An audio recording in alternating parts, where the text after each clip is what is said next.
Hal pertama yang dilakukan pria itu setelah bereinkarnasi adalah langsung menyetujui permintaan tunangannya untuk membatalkan pertunangan. Lalu dia hanya bisa melihat tunangannya masuk ke pelukan cinta pertamanya. Semua karena di kehidupan sebelumnya pria itu rela memberikan promosi kerja di pabrik kepada cinta pertama tunangannya demi bisa menikahinya. Selama 20 tahun pria itu banting tulang demi menghidupi keluarganya. Setiap hari dia bekerja keras ke sana kemari cari uang. Akhirnya dia jatuh sakit dan divonis penyakit mematikan. Tapi meskipun begitu, dia tetap ingin menghemat uang demi keluarganya. Namun di jalan menuju rumah sakit, dia secara tak sengaja melihat tunangannya bersama cinta pertamanya. Dengan marah, dia langsung menerobos masuk ke ruang VIP dan menuntut tunangannya memberi penjelasan. Tapi yang dia dapat hanyalah bentakan dari tunangannya. Bahkan putrinya yang dia besarkan sendiri pun ikut menyalahkannya dan menyuruhnya meminta maaf pada cinta pertama tunangannya. Melihat putrinya mempermalukannya seperti itu, tunangan pria itu malah menunjukkan ekspresi puas. Lalu demi menjaga perasaan cinta pertamanya, dia pun mengusir pria itu keluar. Kemudian mereka berfoto keluarga dengan bahagia. Melihat wajah mereka yang penuh tawa, pria itu meninggal dunia karena marah. Saat dia membuka mata kembali, ternyata dia kembali ke 20 tahun yang lalu. Melihat tunangannya yang sedang bersikap mesra dengan cinta pertamanya di atas panggung, seorang rekan kerja pun mengingatkan agar dia jangan sampai dikhianati. Teringat penderitaan hidup sebelumnya, pria itu langsung berdiri dengan marah. Tunangan pria itu buru-buru memintanya jangan salah paham. Cinta pertama tunangannya juga mengatakan mereka hanya rekan kerja biasa, dan jika pria itu keberatan dia akan mundur dari acara. Tapi saat tunangannya melihat cinta pertamanya merasa tersinggung, dia malah menyalahkan pria itu. Melihat kejadian itu, pria itu pun benar-benar patah hati. Dia langsung berbalik dan pergi tanpa menoleh. Keluar dari aula, dia langsung pergi ke kantor kepala pabrik berdasarkan ingatan masa lalu memberitahu bahwa stok kain katun di pabrik menumpuk dan tak laku dijual. Mendengar itu, kepala pabrik hanya menjawab dingin kalau itu bukan urusannya. Menghadapi sikapnya yang acuh, pria itu langsung menyatakan bisa menyelesaikan masalah itu. Kepala pabrik pun memberinya kesempatan. Pria itu mengatakan, dalam waktu 10 menit, dia bisa menjual habis semua kain katun yang tersisa. Kepala pabrik terkejut bukan main. Pria itu lalu menjelaskan, sebelum menjual barang harus membuka jalur penjualan terlebih dahulu. Dengan begitu tidak akan ada penumpukan stok yang mengakibatkan pabrik berhenti produksi. Menyadari bahwa kepala pabrik masih ragu padanya, dia pun langsung berbalik hendak pergi. Kepala pabrik buru-buru menghentikannya dan berjanji, asal dia bisa menyelesaikan stok pabrik, dia akan diberi bonus $10.000.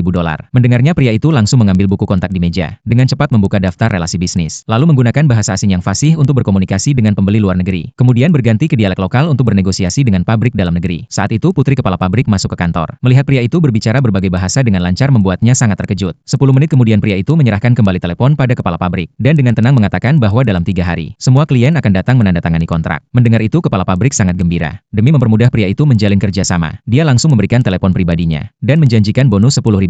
Putri kepala pabrik yang melihat semua itu pun mulai menyukai pria itu demi bisa bertemu lagi dengannya. Malam itu dia sendiri yang mengantar uang bonus $10.000 dan menyampaikan kabar bahwa pria itu akan diangkat sebagai wakil kepala pabrik. Tapi pria itu menolak dengan sopan dan mengatakan bahwa dia ingin keluar dari pabrik untuk memulai usahanya sendiri. Berita ini pun sampai ke telinga ibu tunangannya, dan tunangannya menyebar rumor bahwa pria itu dipecat dari pabrik. Tunangan pria itu langsung merasa kecewa karena dulu dia menerima lamaran pria itu hanya karena pekerjaan yang stabil. Sekarang dia merasa harus mempertimbangkan ulang hubungan mereka. Cinta pertama